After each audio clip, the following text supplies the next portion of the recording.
This video has two purposes. One, to let you listen to the very odd noises that Holly, this goat right here, makes when other goats get close to her food bowl.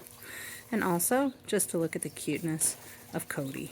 He's that little man right there. He's so freaking cute.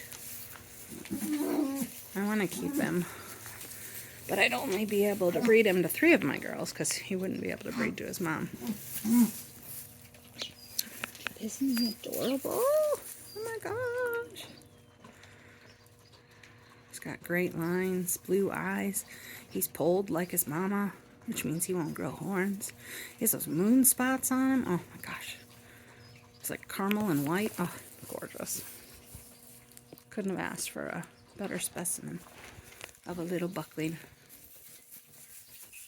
And then that white tip of a tail. Reminds me of a deer.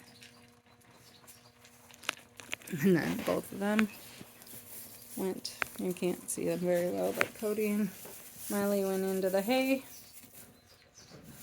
manger to go to sleep after their full bellies.